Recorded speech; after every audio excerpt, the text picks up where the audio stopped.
छत्तीसगढ़ शासन द्वारा विद्यालयों में विद्यार्थियों के लिए जो उत्कृष्ट सुविधाएं शासन के द्वारा उपलब्ध कराई गई है और आरटी के तहत में विद्यालयों में जो बच्चों को सुविधा प्रदान की जाती है सभी का समावेश करते हुए एक अच्छा समेकित गीत तैयार किया गया है हमारे शिक्षकों के द्वारा, जो बहुत ही प्रेरणादायी गीत है। निश्चित तौर से ये हमारे शिक्षक, बालक और पालक सभी को ये प्रेरित करेंगे और एक स्कूल जाने के लिए एक अच्छा माहौल तैयार करेंगे।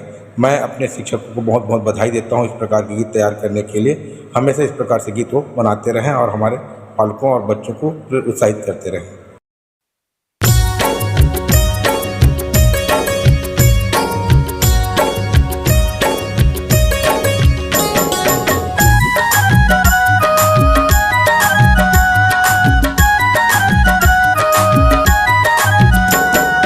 खुल के बाल बाड़ी संगी खुल गई स्कूल, खुल के बाल बाड़ी संगी खुल गई स्कूल। चलना संगी संगवारी ला बलाबो बलाबो बलाबो।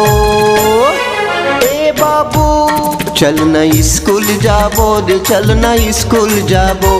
प्रवेश उत्सव मनाबो, चलना स्कूल जाबो।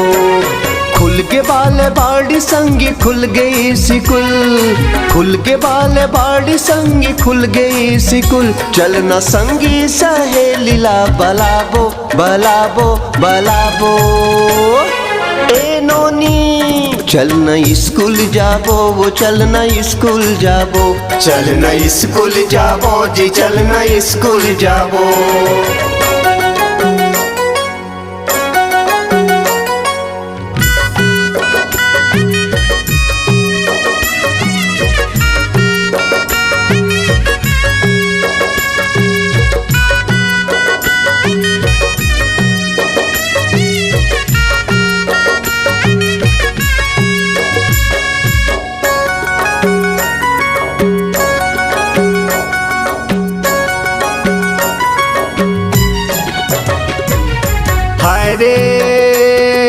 हाय रे बड़ा नीक लागना, लिपे पोते स्कूल बड़ा नीक लागना। सुघर मोरे स्कूल बड़ा नीक लागना। हाय रे बड़ा नीक लागना। गुरुजी के बोली बड़ा नीक लागना। मैडम के पढ़ाई बड़ा नीक लागना।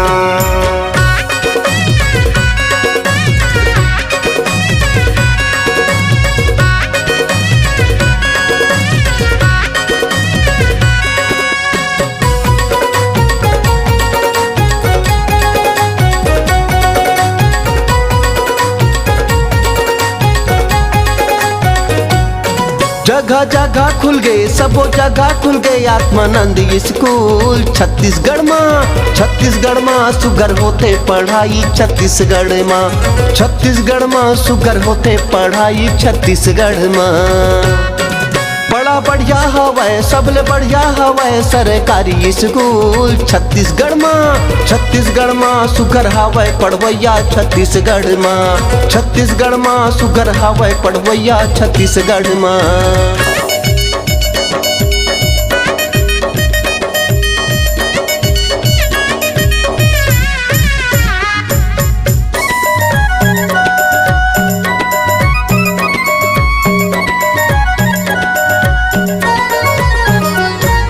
नहीं तो लागे पैसा कौड़ी, नहीं तो लागे दाम रे। पुस्तक और ड्रेस देते सरकार हा, फोकट में पढ़ाते सरकार हा। मध्याह्न भोजन देते छात्रवृत्ति ना।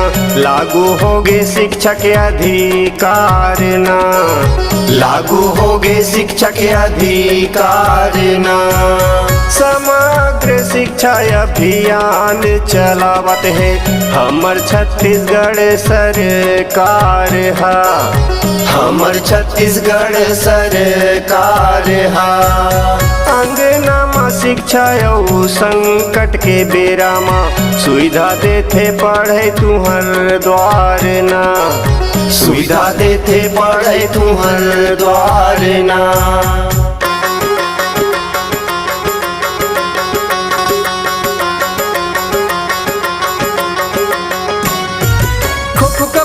होते ना खेलयानी बानी स्कूल संकुल संभागे माँ। खो कबड्डी होते ना खेलयानी बानी संकुल जिला संभागे माँ। बड़ा मजा आई सभी नामे पाही दाई दादा तोर नामे होई जाही। तहाँ पावे बड़ा ये माने रे सम्मान रे मोर दीदी भैया। तहाँ पावे बड़ा ये माने रे सम्मान रे मोर दीदी भैया।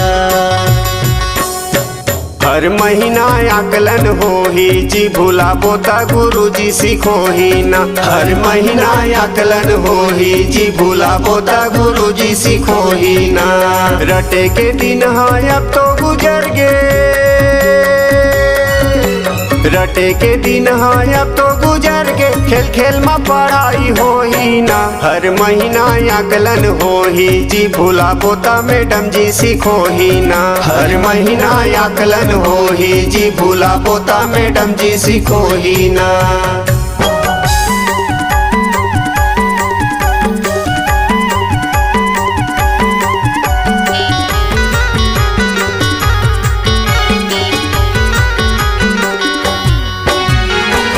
सबला नेवता जी आओ स्कूल ना झारा झारा परिवार आओ स्कूल में हमार सांस्कृतिक कार्यक्रम मनाई ले बोना। वार्षिक उत्सव मनाई ले बोना। देवो सबला नेवता जी आओ स्कूल ना झारा झारा परिवार आओ स्कूल में हमार सांस्कृतिक कार्यक्रम मनाई ले बोना। वार्षिक उत्सव मनाई ले बोना।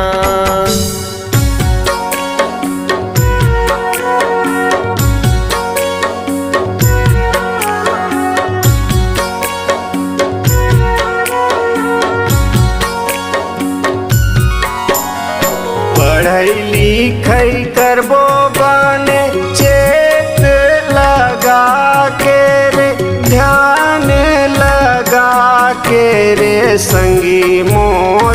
पढ़ाई हावे जिंदगी के आधार ना रे संगी मोर। बिना शिक्षा के जिंदगी अंधियार। पढ़ाई लिखाई करबो बने चेत लगा के रे ध्यान लगा के रे संगी मोर। पढ़ाई हावे जिंदगी के आधार ना रे संगी मोर। बिना शिक्षा के जिंदगी अंधियार ना रे भैया मोर। स्कूल माँ मिलते संस्कार।